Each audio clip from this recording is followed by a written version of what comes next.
immigration violations inihain ho sa Mongolia National na hinihinalang ispiya ho ng China. May buong detalye dyan si Bombo Bea Piniza.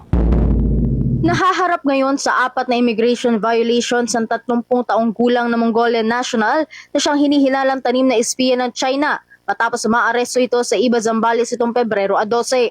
Ayon kay Philippine National Police spokesperson at Public Information Office Chief Police Brigadier General Randolph Tuanyo, nagdeklara umano ang banyaga na kulang ang kanyang mga background documents na susuporta sa kanyang dahilan na manatili sa bansa bilang isang estudyante sa isang aviation school sa Iba Zambales.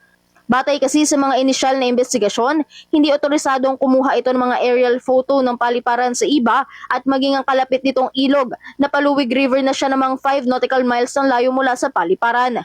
Inaasahan naman na malalaman ng mga otoridad na ang mga naging pagkuha ng larawan ng banyaga ay nagresulta bilang banta sa pambansang seguridad o isang paglabag sa intelligence unit protocols matapos ang nagpapatuloy na verifikasyon sa tunay na background na naturang foreign national.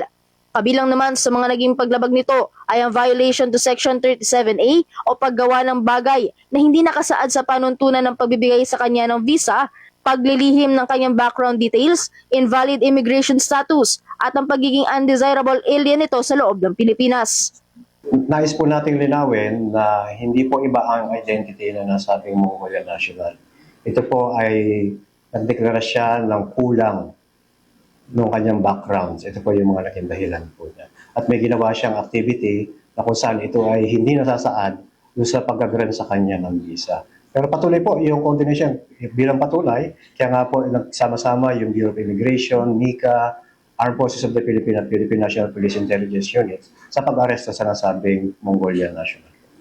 Ito po ay, accordingly sa investigation, ito ay pagkuha ng aerial photography ng nasabing airport. Kung ito man po ay paglabag sa mga intelligence unit protocols po natin, ito po ay malalaman matapos po ang validations at verification.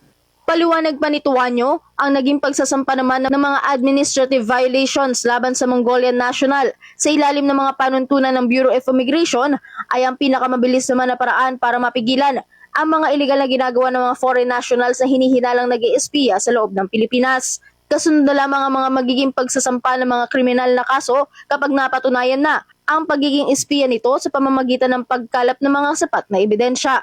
Siniguro rin ni Tuanyo na handa naman na magbigay ng kanilang assistance ang pambansang pulisya sa Bureau of Immigration para sa iba pang mga banyaga na nagkaroon ng mga paglabag sa immigration laws. Pagdating naman po kasi sa mga foreign nationals, ang primary responsibility ng agency po dyan is Bureau of Immigration. Kapag hiningi ng BI ang ating tulong ng Philippine National Police upang arestuhin ang mga quote-unquote undesirable aliens o minalabag ng ating immigration laws, patuloy po natin bibigyan sila ng assistance.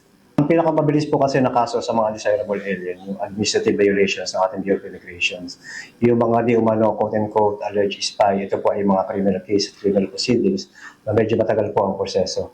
Kaya ang ginagawa po natin yan, yung violations po nila ng immigration law, ito po yung pinakamabilis para po sila ay mapigilan sa kanilang mga ginagawa. At kung sila po isasampahan ng mga criminal cases, ito po ay papatuloy at medyo mahaba po ang panahon, kinakailangan ng mga ebidensya. Immediately, ang pinaka-the best po dyan, yung mga violation ng immigration law na kung saan sila ay mahuli o sila ay ma-deport. Samantala, nagpapatuloy naman ang verifikasyon at validation hinggil sa mga detalye at background information na naturang banyaga, kaya naman hindi pa nagpapaabot ng iba pang komento ang Philippine National Police hinggil dito.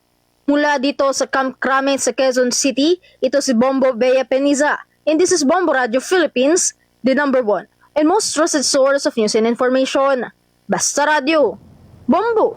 For the most trusted source of news and information, visit our website at www.bomboradio.com. Follow us on Bombo Radio mobile app, Facebook, YouTube, TikTok, and X, formerly Twitter. Like, share, and stay connected. Anytime, anywhere.